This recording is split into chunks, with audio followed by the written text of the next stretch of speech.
Hey, I'm John Gordon with Positive University, and I'm here with Daniel Jeremiah. Daniel, let's just start right away. How many hours have you been working so far in the NFL draft? Oh, dude, it is. It's adding up quickly. I'm staying at a hotel right now while I'm talking to you. I stay up here a couple nights a week in Los Angeles. I live about 100 miles away. So during this time of year, I'm up here 5 days a week. I'll stay up here a couple nights, and then I'm shuttling back and forth. And every moment I can get back to the hotel room, or if I'm back at home, I'm jamming on players. I'm watching tape and trying to get as many guys done as I can, to the point where my wife was even like, okay, it was last Saturday. She said, you're not watching players today. We're just going to hang out, family thing, and you're just not doing anybody. So I had one whole day where I didn't watch any players, but those are few and far between right about now. How many hours do you think you're doing this a day? Oh, gosh. Well, I mean, we're in studio all day doing all that. So like this morning, here's a great example. I got at the studio. I was there at 7 a.m. in our podcast studio with myself and Bucky Brooks. We have our podcast that we do, and we do some special edition podcasts during this time of year called our 360 series, where we focus on one player. So we were recording stuff for that from 7 a.m. We interviewed, Clay Helton from USC. We interviewed Sam Darnold's high school coach. We interviewed Trent Dilfer. That was all from 7 took us right up until 9:30. We went and recorded a show from 9:30 to 11 that will air on CBS next Sunday. And then straight from that, we were late for a production meeting. And then that just rolled one thing after another. And then we did our show, Path to the Draft, from 3 to 4. And then I'm out of there, go get something to eat in the hotel, and then I'll watch tape tonight. Once we finish our conversation, I'll be up till probably 11, and then we'll get up in the morning and do it all over again, man. Is there always more tape to watch? You're never going to get there. Like there's that level of acceptance, which I think I've kind of reached now, where it's like, okay, I'm closing in on 400 dudes. Only 256 are going to get drafted. The chances are I'm still going to have a handful of guys that I haven't seen. And you know what? That's okay. How many total hours do you think you've watched film for to prepare for the draft? Well, I would say, gosh, if you added them up, I would say the top 100 players, top 150 players, I would say you're talking about a minimum of 3 hours minimum on top 150 players. So, I went to App State, so I'm not going to do the math on those top 150. But then from 150 to 400, now you're probably talking about 45 minutes to an hour on each one of those guys. But that's the watching the tape. And then you go back, you're putting notes in your computer, you're making calls to teams to try and find out what their needs are and what they're looking to do. So you're trying to study it from a team angle. So there's a lot of different, variables that come into it. But I'll be honest with you, Don, I love watching football players. It's my favorite part of the job. I won't complain about having to watch guys, because that's what I love about scouting when I was doing it in the NFL. And I hated having to dig and do all the background stuff. It was a necessity. You got to do it. But man, if I can just sit and watch guys and compare them, that's what I love to do. How long does it take to really get to know a guy? Like you say, okay, I watched this film. I know that player. He's good or he's not good, or he's got a fast motor. Well, I think it's different. I think, look, the great players, it doesn't take long at all. You kind of go through the motions of watching those extra games, but you might see 20 plays and like, okay, what I just saw is what I needed to see. That is rare. And those are the moments that are fun because they kind of jump out. And I'll grab, like my oldest son's 14, the poor guy, because I'll go down the hallway and grab him and say, get in here. You got to see these 3 plays. And then you can kind of appreciate those guys. So those guys really pop. And then for me, it's by position. Some guys are easier. If you're watching a guy that has the ball in his hands all the time, that's a little easier to figure those dudes out. When you're watching a safety, a little more nebulous there, and that takes a little more digging, a little more studying to see what you need to see. Who have you hit on in determining this guy's going to be a superstar, whereas other people said no way? Wow, that's a great question. There's been guys that have been picked outside the first round. One of the guys, Keenan Allen was one that I was very high on, and has been a really good player for the Chargers. Last year, I think there were several people that were in on Alvin Kamara. I don't know how he lasted till the 3rd round, but he ended up being the Rookie of the Year. I go back, though. The name I would give you, you wouldn't even know who he was. But, like, one of my proud guys that I have here was a guy named Rosen, who was a defensive tackle. We drafted him when I was in Cleveland in the 6th round. And I don't know, he was still playing as of a year or so ago, and he had a nice long run. So when you can get those guys in that area, I didn't draft. I was part of the group that drafted Jason Kelsey, the center for the Eagles, who was, had his famous victory parade speech last year after winning the Super Bowl. But we got him in the 6th round. So finding those guys and being a part of teams that have drafted those types of players, those are the ones that you're proud of. I think it'd be really cool for people to understand what it takes to be, an expert like you and what you do. But you started as a quarterback. You played at App State. Yeah. What happened after playing football in college? Yeah, it's funny. I always tell people this story when you're going through any kind of a difficult time or something you don't understand is every time I can kind of trace back some frustrating moments, personal moments and now that I've had time to look back on them, I'm so grateful for them because they were the best things that ever happened to me. So my senior year, captain going into that season, I feel like I'm ready to have a really good year. In the first half, we're playing Wake Forest in the opener. We're getting after them, and I end up hurting my knee. So I get a knee injury there. We still end up winning the game, but I missed a big chunk of time. And my senior year was all wonky because of that injury. Well, because of that injury, I'm in the training room. And a guy comes walking through the training room, and I kind of vaguely recognize him. He comes over. It was my brother's college roommate who was a scout for the Baltimore Ravens at that time. And so because I had been injured and in the training room, he was coming through to talk to the trainer. He sees me. We strike up a conversation. Hadn't seen him in years, didn't have his information, didn't know what he did. So that kind of was, okay, that's kind of a God thing how that happened. And then I graduate from college. I go work for ESPN in a behind-the-scenes role for Sunday Night Football. And I'm a production assistant. I'm up in the booth telling guys who made and missed tackles, doing some of the grunt work. And then we're doing, in year 2 of this, we're doing a Ravens game, a Sunday night game. I'm in the press box. Boom, I see my brother's college roommate again. We catch up and talk. And at that time, he goes, "Hey, did you ever be interested in scouting?" And I'm like, "Dude, I've never even thought about it. But yeah, that sounds kind of cool. Get paid to scout. That's a good deal."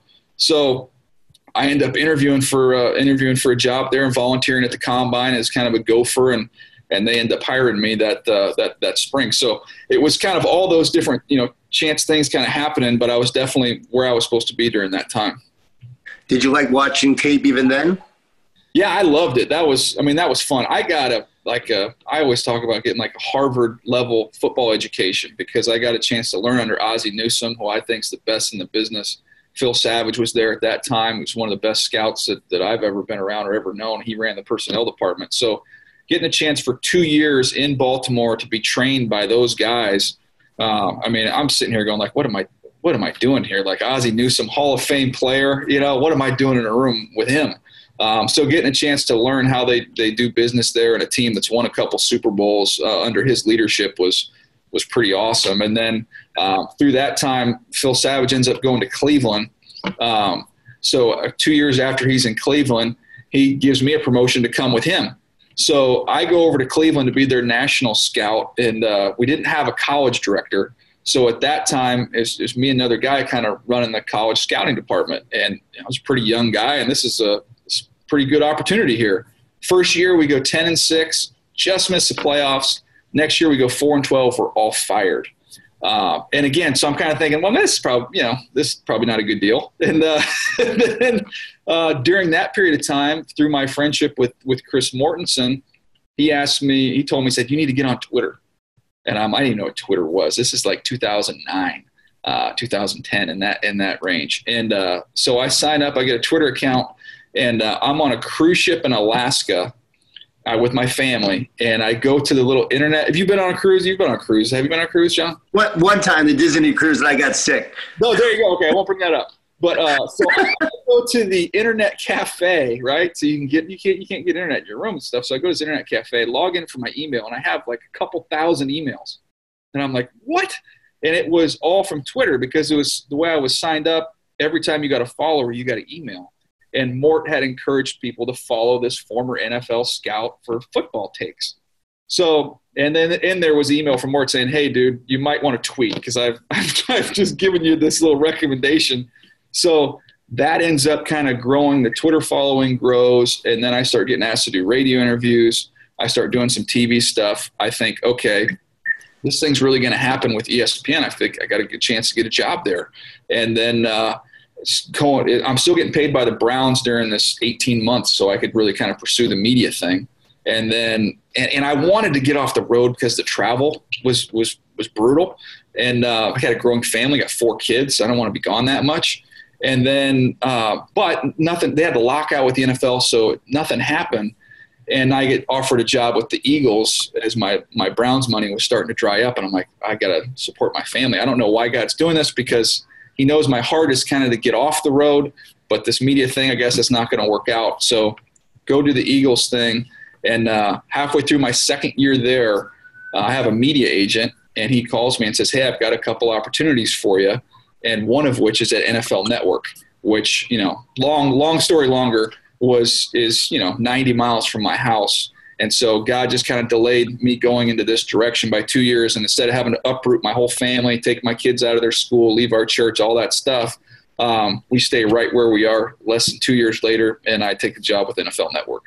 That's unbelievable. What a story. Yeah, and so it's almost like a bad thing that, like, I'm almost kind of excited to see what the next bad thing that's going to happen is, because it's always been a springboard to something really cool. So 90 miles away, what time do you get up to go to work? When I get up to go, I don't do LA traffic, man. Like, it's no bueno. So I get up, like this morning, I woke up at 3:50. I'm out the door by 4:10. I pulled into Starbucks this morning at like 5:30-ish, and then I was in the office by 5:45. And I found that when you get going in the morning like that, those hours before you start your official day, especially on the West Coast, because people aren't going to bother you because they think you're sleeping. It's like the most productive, like two hours of my day are those first 2 early hours. And I've always been a night person. I'm like a morning person convert here over the last couple of years, but I actually got to the point where I really enjoy it. Do you feel like this is your dream job? Dude, I'm getting paid to watch football and talk about football. That's what everybody does. I've just conned them into paying me for it. But you're amazing at it, and you love it. What makes someone like you a great evaluator of talent? Like you said, Ozzie Newsome was the best. You're phenomenal. What makes someone great at what you do? Well, I think you're stretching it a little bit there. I wouldn't go there. Look, in this profession, if you hit on 50% of your picks, like, that's fantastic. Like, you hit on 3 draft picks every year, you're golden. Look, I don't claim to be anything other than somebody that's working hard and giving it an honest effort. But the one thing I can tell you from being around guys like that, and I think it translates into anybody that's successful, even out, in any job, is that you have to be able to look back at your past performances, especially your failings, and go back and try and dissect them and say why. I mean, I have notebooks full of stuff of all my mistakes, and trust me, there's a zillion of them. But when you go through and you look at reports and what you saw, and I missed on this guy, what was it? So I'll go through and say, okay, I missed on these 4 offensive linemen over the last 3 years, totally whiffed on them. And I look at tackles and I said, okay, let me go back and read those reports. Well, I love the athleticism of these tackles, but they either were lacking toughness, they were lacking instincts, football intelligence. Like, those 3 things for offensive linemen, like, that's more important than athleticism. So you can get enamored with the athleticism and you can swing and miss. Quarterbacks is another great example. You get carried away with arm strength and you are sacrificing anticipation, touch, poise, timing, all those things. You realize, okay, I've made that mistake before. I've taken a bite out of that apple. Don't do it again. So I think it's like that in any profession. You got to be able to be honest with yourself and say, hey, I screwed this one up pretty royally. How do I avoid doing it again? The more you study your picks, do you get better going forward? Yeah, absolutely. And you just look, you continue to make mistakes. The whole goal is just not to repeat them, So you're always learning. You're always finding new ways to screw things up. But I'm trying not to do it the old way. But are you better now than you were a couple years ago? 1,000 times. And with scouting specifically, it's all about building your database, because the more players you watch, the more comfortable you get with what makes it and what doesn't make it. And you have that larger database to compare players to. I know some people hate it when, say this guy reminds me of the other guy. And they go, no, there's no two guys that are like that. You're doing a disservice to it. Like, no, that's what it is. You learn from the past of what made those guys great. And I'm trying to find those same qualities in this next group of players that you're watching, and trying to compare them. Okay, hey, he's a little bit better than this guy. He might not be better in this area, but in these other two areas he is, and I think he can get to a certain place. So I think the more players you put in that player pool, the more guys you watch, it just becomes easier to identify what these guys are going to become. And it's still, drafting football players, projecting them from the college game to the NFL game is still one of the most difficult things to do. Yeah, when I watch speakers, I can notice little nuances about that speaker, what they do, what makes them successful. The more you watch speakers, the more you become an expert in your craft. You see those little things. Is that like you as a draft analyst, as an expert there? Do you see the little nuances that others may not see? No question. And I think that's like, let's take the quarterback position. Going to watch quarterbacks in a live environment is crucial. You have to be able to do that to get a fair evaluation of these guys. And I won't rattle out who the players are, but there was a player that came out over 10 years ago who was a first-round pick. I got a chance to go watch him live, and he was on a team that didn't win a lot of games, but he was a first-round quarterback, and he was struggling. And every time I went down to the field, not wearing any team gear, even though I was working for a team, so he didn't know who I am. And I went down there right on the field level, and I said, every time he comes off the field, I'm going to mirror him on the side. I want to see what this guy's doing. He was not interacting with any of his teammates. He wasn't talking to his coaches. He was kind of off by himself. And this is like, things are going bad. I need him to kind of take charge and take ownership of this ship right. Didn't do it. So I didn't buy him. I remember one of the lines I wrote on in my report. I said, this dude is too cool for school. He's not for me, so I'm not buying him. He ended up, first round was a bust. There was another quarterback that came out a few years back, and truth be told, I rated him higher than I should have, but I did not rate him anywhere near where he got picked. And that same thing, I went to his bowl game, they're having a tough game. Same exact thing happens. He's not interacting. He's not taking charge. I always think of that analogy, those ropes that have knots on, right? You're sliding that rope. It's going bad. You got to be the knot to keep this thing from sliding all the way down to the bottom. And there was nothing. He didn't give me anything. And the same thing has happened to him in his early career. It hasn't worked out so well. So that's how you're trying to learn from the past and see if it can help you in the future. So you're really evaluating their mental capabilities and their mental toughness. No question. I think, especially at that position, I think toughness, and that's a combination of physical and mental, is ginormous at the quarterback position. I think if you're missing that trait, you're going to have a very hard time, because adversity is coming for everybody. And it's coming for you individually, and it's coming for your team. And you better be able to get yourself out of that hole, and you hopefully can inspire the rest of your team to get out of that hole. That's what those great quarterbacks do. They do it in different styles and different manners, but I haven't seen one of them that's aloof and alone. It doesn't work. Do you look at and see how they respond to adversity? Is that a big part of it? That's everything. If I go back and find out the number one cause for missing on players, it's that they did not know how to handle adversity. And they've, and especially today, right? These guys are, look at how we treat these high school kids, high school All-Americans. I mean, they're paraded all over the place. They go through a recruiting process where everybody loves them up. We got to get them on the field right away, because then they'll be upset if we don't get them on the field right away. And then they're, have a successful college career. They're presented to the NFL. And it's like, you know what? That's great, but failure's coming for everybody. Peyton Manning led the league in interceptions his rookie year. So as good a prospect as he was. So everybody's going to face it. But when you go through and look at the Ryan Leafs, you go through and look at the Jamarcus Russells, you go through and look at the Johnny Manziels, whether it was personally or professionally, they hit adversity and they couldn't overcome it. And that, to me, is when you better find out. One of the questions that you always, the good team will ask every player, give me an example, some adversity you've been through, how you came through it. Give me an example. Another thing, give me an example of some hard coaching you've had. What was said? How'd you respond to it? What's the worst game you had in your college career? Okay, what did you do that next? Take me through your week. What was your process to get through that and get right back on the horse and get going the next week? So getting those specific examples, I think, is really important. Can you tell when someone has it? I think so. I mean, we use it's the word, a presence is another one. I remember you telling me, I mean, you went all in on Deshaun Watson last year and you used it. And a lot of people around him, he's got it. Now, I had him as a top quarterback, but I didn't have him nearly high as I should have, hindsight. But you do see that. You know, guys got that. And me and my podcast partner, Bucky Brooks, were just talking about this the other day. And we were actually in reference to Sam Darnold. We were saying, you know what? A guy like Sam Darnold, you could watch him for the first couple quarters of the game, maybe in the third quarter. He's up and down and kind of what is it going on?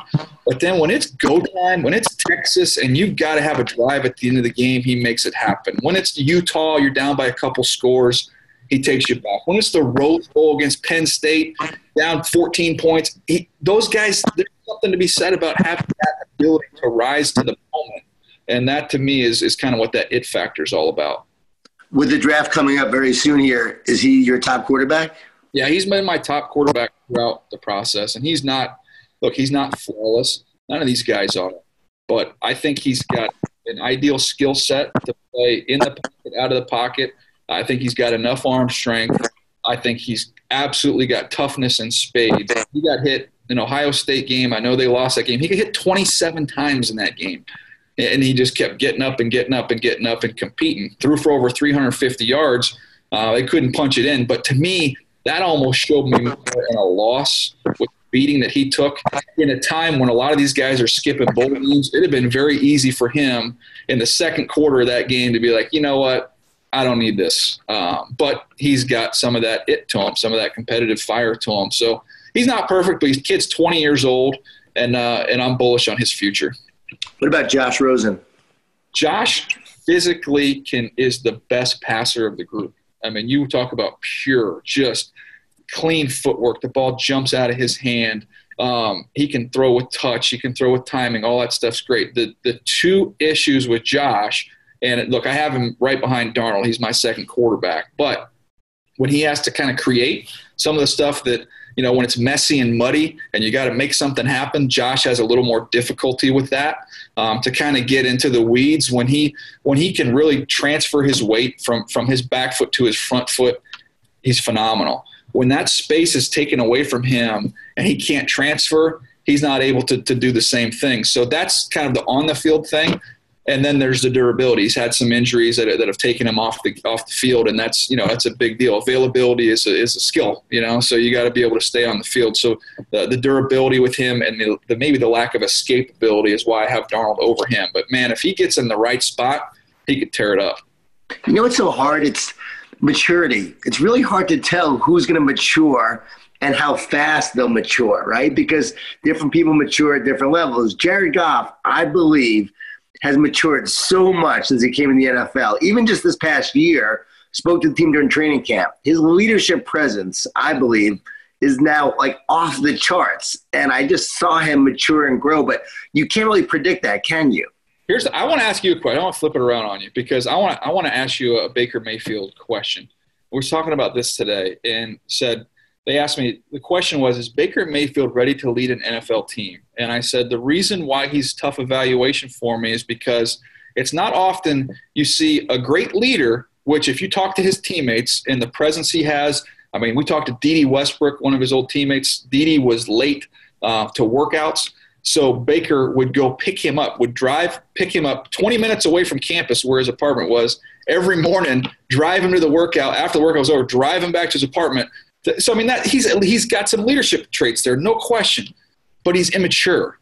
He's had some immaturity issues that have manifested on the field, and they've obviously manifested with some stuff off the field. So, to me, it's not often you see a great leader, but somebody that needs to mature. You don't see that combination very often, do you? No, I love his competitive spirit, though. And the times he's been immature on the field, it's also as a competitor. So that's a good note there. But, yes, it's hard to evaluate him. I think his biggest challenge is not going to be his maturity on the field. I think it's going to be just adjusting to the game, I think, at that higher level. Because I don't think He doesn't have Russell Wilson's. And again, I'm not pretending to be you, but he doesn't have his athleticism. That's 100% true. And, the two you would compare him to, Russell Wilson, he's not as athletic as Russell. And Drew is Drew Brees is like a wizard. Like, he's in his own category all by himself in terms of how he processes so fast and can get the ball out anywhere. His vision is ridiculous. So I don't quite put him in that class with Drew as a passer. And both those guys are maniacal about their preparation, and they are singularly focused. I know Russell's dabbling with some baseball right now, but this is, after a couple Super Bowls, he's looking for a little stimulation. I get it. But those guys were both so locked in and so focused. So that to me is a difference there. I think that Oklahoma offense, though, that you're referencing, that to me is a hard evaluation tool, because their coach, Lincoln Riley, does such a masterful job of getting space and generating space. In the college game, there's lots of space to be had. When you come to the NFL game, that space is restricted. So you got to be able to anticipate more, throw in tighter windows. He didn't really have to do that. And they also had a lot of, I call them schemed winners. So in other words, it's kind of like, hey, we're going to throw the quick screen, then we're going to raise up, pump the quick screen, and we're going to get somebody down the rail. Well, that's not really the way the NFL works. You got to be able to work deep through your progressions. You're not going to be able to just leak a tight end out and know you got to look left, pump, and he's going to be wide open down the seam. Like, it's a lot of that thinking that's taking place on the sideline is now going to have to take place on the field for him at the next level. Not saying he can't get there, but I think it's an adjustment. Don't you want a quarterback or a guy who's actually carrying a team? You watch that player like Ben Roethlisberger did at college. I think you taught me this, where you want a guy who actually was maybe not on a great team, but he made everyone around him better. Is that what you look at? Yeah, this is what we talk about all the time. I kind of came up with this little phrase, and me and Bucky talk about this all the time. Quarterbacks are in two categories. The winning quarterbacks, okay? Quarterbacks are winning. They're trucks, and they're pulling the team behind them, or they're trailers, and they're getting pulled by the team. So the trucks are very few and far between. There's very few of those guys that can put them anywhere, and they're going to make everybody around them better and pull them across the finish line. I think Baker is probably more of a trailer. He needs to be in the right system, in the right spot, the right pieces around him, and he can be successful. But I don't think you can just drop him in anywhere, and he's going to be able to elevate the level of play of everybody else around him. Drew Brees, I think, is also taller. I was with Drew, and he's actually taller than people think. Drew is listed at 6 foot even. So Baker technically is listed slightly taller than Drew, but look, neither one of them are super tall. But Drew is a phenomenal athlete. Drew, I mean, he obviously is a great tennis player, and he could play some hoops. He can jump. He's a big time athlete. So Baker's competitive as all get out. But skills, we just look at pure athletic skills. He's not at that level with the Russell, even with the Drew. Am I wrong? I still think Colt McCoy is going to be a starter in NFL. Am I wrong? Hold on to your grades. You hold on to your hope until they're out of the league. And then what happens is, because you'd think, okay, he finished his career, you go, maybe I missed on that one. No. You just go, how dumb is this league? They didn't even give him a chance. Didn't even give him an opportunity. That's old vet scout move right there. But am I wrong for thinking that, or you think that's a possibility? I just think skill set wise, he's limited. So I think, again, everything perfect. You look at Case Keenum kind of having a resurgence at age 30 last year with Minnesota. I mean, I think Colt in that type of a situation, maybe in the short term, could have some success. But he doesn't really have, we call it blue trait. Like, what's his blue trait? Doesn't have, an elite arm. Doesn't have elite size, doesn't have elite athleticism. He's a feisty, competitive kid, but I don't think he has any real elite trait other than just being a really good dude. So what's your rest of the week like? I'm leaving Sunday, so that's where my sights are. I leave Sunday to get out to Dallas for draft week, but tomorrow we've got mock draft live show where I'll unveil a new mock draft. That'll be out Tuesday at 8 o'clock Eastern. We'll have Path to the Draft as well. We will release our Josh Rosen 360 podcast where we've talked to all kinds of people. So that'll be out tomorrow, jamming on all that stuff. And then I'll get back to the hotel and I'll start watching some more of these down the line guys. And I actually have to take all my notes. I write all my notes in a notepad. And then during this week, the last week to 10 days, I go through, take all my notes, and I put them in my Excel sheet. So when the draft's taking place, the guy gets picked, I can just type in his name real quick and my notes pop up. But I found that, I guess you could probably just take the notes in the computer the first time, but I like manually going from my notebook to typing it in. It refreshes my memory on some of these guys I haven't watched in a little while. I believe you're great. What makes you great at what you do?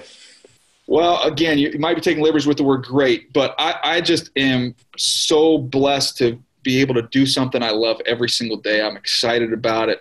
I enjoy it. I enjoy the process. This is like, to me, it's almost like being, it's like taking a test for a class you really like, though. So we've been studying and cramming, and I'm to the point now I'm like, okay, I'm ready. I'm ready for the test. We're going to get in Dallas. There's going to be thousands of people there in the stadium. It's going to be an electric atmosphere. I was never good enough as a player to hear my name called, but I'm telling you, this might be better because I get to experience this each and every year, man. It's so awesome. So Jerry Jones calls you. He says, I want you to be my GM next year. Would you take that call? Would you take that opportunity? Oh, man. Real estate's more affordable in Dallas than it is. I take that phone call. No, look, it would have to be a really cool opportunity to leave what I'm doing right now. But you're talking to somebody, even though I worked for the Eagles, don't tell anybody in Philadelphia. When I was a kid, I actually grew up a Cowboy fan. So you're tugging at my heartstrings on that one, man.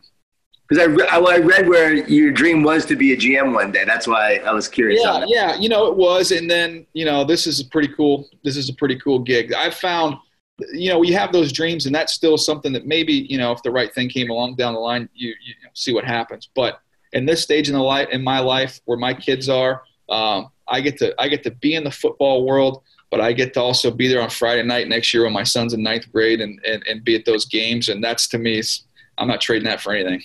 That's the best. And you have a nephew that's a quarterback as well, right? I got a couple nephews. One's at Liberty, plays there, and another one is a senior in high school and trying to sort out where he's going to go. He's a quarterback. He's a baseball player, so anxious to see where he's going to go. But, yeah, my brother played quarterback in college. I played quarterback in college. My two nephews are quarterbacks, and my son's getting ready to go into 9th grade. He's a quarterback, and then I got my 10-year-old. He's bringing up the rear there. So we got a lot of quarterbacks in the family. Your dad, David Jeremiah, is a pastor. Is he ever like, hey, how did I have all these quarterbacks in my family? I'm a pastor. Yeah, no, the funny thing is my dad played basketball at Cedarville College. So he played college basketball at NAIA level. We all played basketball as well, but we weren't as good as he was. So we had to go do the football thing. But he's always been a huge football fan. So he used to sell programs when he was in seminary in Dallas at the Cotton Bowl.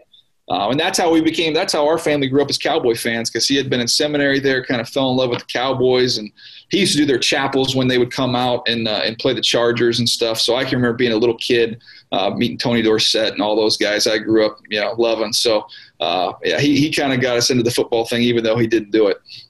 That's awesome.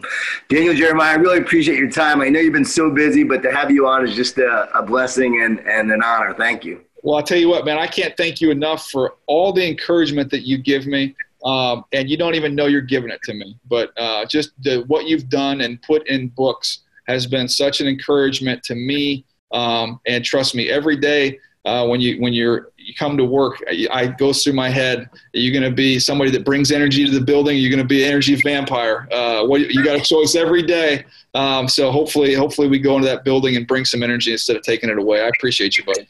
Appreciate it. And speaking of energy, the Rams, you're doing some work with the Rams now, right? Yeah, I've been doing their preseason games. This year was the first year I did that. So I had a blast. It was fun, man. Calling games was a new experience for me, not having done that. And they were real kind to give me that opportunity to be up there with Andrew Siciliano and Marshall Falk and get a chance to get involved a little bit and be on that side of things. The new experience was a lot of fun, man. That's awesome, man. You're a rock star, and the best is yet to come. Thanks so much. Thanks, dude.